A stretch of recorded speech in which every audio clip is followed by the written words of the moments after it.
Há uma distinção crítica a qual os católicos devem ter sempre em mente quando se discute o tema da sola escritura.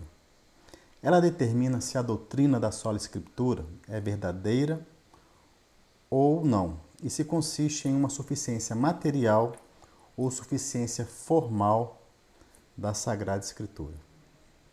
Bem, a diferença aqui é entre um projeto para fazer um prédio, os tijolos do qual o edifício é feito. A mera suficiência material da Escritura é como uma pilha de tijolos, que pode construir qualquer coisa, desde uma catedral até um pequeno casebre. Mas os próprios tijolos não possuem inteligibilidade inerente, que seria a suficiência formal, para uma coisa ou para outra. A inteligibilidade vem de fora dos tijolos. Por outro lado, um projeto é inerentemente inteligível e, portanto, não tem suficiência material, mas formal, para criar um edifício específico, quer seja uma catedral, quer seja um casebre.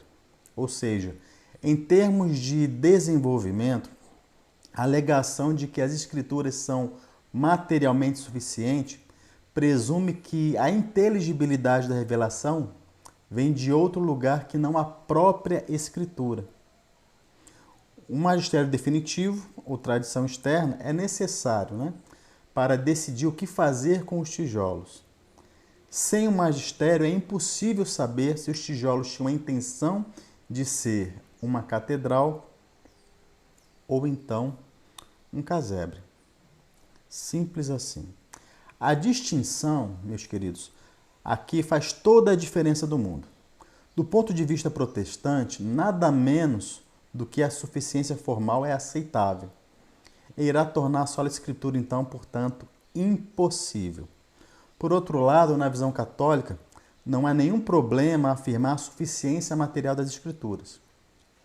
Isso é, todas as informações necessárias estão, pelo menos, implícitas nelas, uma vez que de modo algum exclui a necessidade do magistério. Ao contrário, mas a exige,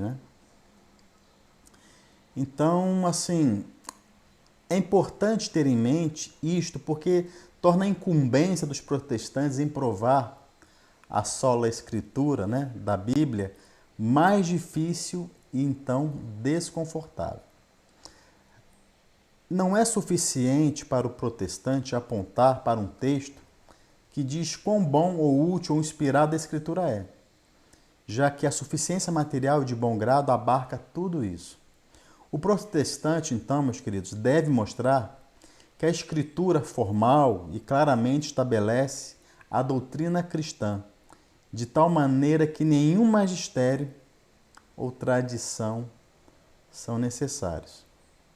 E, na verdade, tem de mostrar também, em primeiro lugar, que o magistério e a tradição não existem ou não vão existir no futuro. Tá? Também é importante salientar que a maior parte da escritura não está escrita, em sentido algum, como um projeto, de tal forma que foi o escritor humano inspirado, como se o escritor humano estivesse estabelecendo um tratado sistemático dessas doutrinas. A escritura não é assim.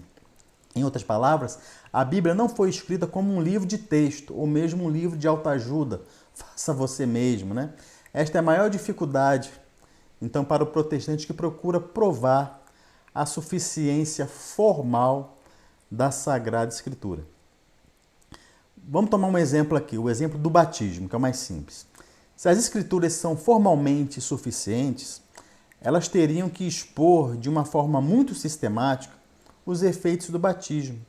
Os efeitos que o batismo tem sobre o sujeito, se é necessário, quem pode ser batizado e como se deve batizar. Contrariamente à abordagem formal, o que acontece, queridos, na vida real, ao longo da história, é que os teólogos, sejam protestantes ou católicos, tiveram que inferir várias doutrinas do batismo parte por parte, começando com as referências explícitas, obviamente, até as meras alusões a ele. E então o apoio de doutrinas relacionadas, tudo para chegar às conclusões finais acerca do batismo. Como todos sabem, não existe tal tratamento sistemático da Escritura sobre esta doutrina. E como todos são igualmente cientes, né, os protestantes têm divergências enormes sobre cada uma das facetas mencionadas. Certo? Uns batizam crianças, outros não batizam. Uns concordam que é sacramento, outros que é uma mera ordenância e por aí vai, né? Dado este solidíssimo exemplo contra a noção da formalidade da Escritura, podemos ter grande confiança de que nenhuma passagem específica ensinará a suficiência formal, uma vez que as Escrituras não podem se contradizer e errar, obviamente. Provavelmente o mais famoso e mais importante exemplo que contradiz a suficiência formal é toda a heresia em torno da Santíssima Trindade, né? Então, a Trindade ela deve ser provada através da Escritura, né? De fato, que é a suficiência material. Mas a Escritura, apenas como um princípio, não foi formalmente suficiente, por exemplo, para evitar a ocorrência da crise ariana. Entre outras palavras, né, o fator, queridos, decisivo nestas controvérsias foi o apelo à sucessão apostólica e à tradição da Igreja, que mostrou que a Igreja sempre foi trinitária. Vou citar um outro exemplo, né? Entre muitos que contradizem a noção de suficiência formal das Escrituras, né? Por exemplo, no Novo Testamento, como tem sido muitas vezes esquecidos pelos judeus, né, que conheciam muito bem o Antigo Testamento, o caminho de Emaús, por exemplo, Lucas 24, de 3 a 27, os Bereanos, Antigo Testamento, né, de 17, 1 a 5, de 10 a 12, e o Atos dos Apóstolos, né, 18, 24 a 26, demonstram o problema muito bem aí. São provas da Escritura que ela mostra a si mesma que ela não é formalmente suficiente. A única coisa importante a notar é que quando se afirma a suficiência material das Escrituras, não há perigo de minar a autoridade das Escrituras ou subordinar a sua autoridade à tradição ou ao magistério.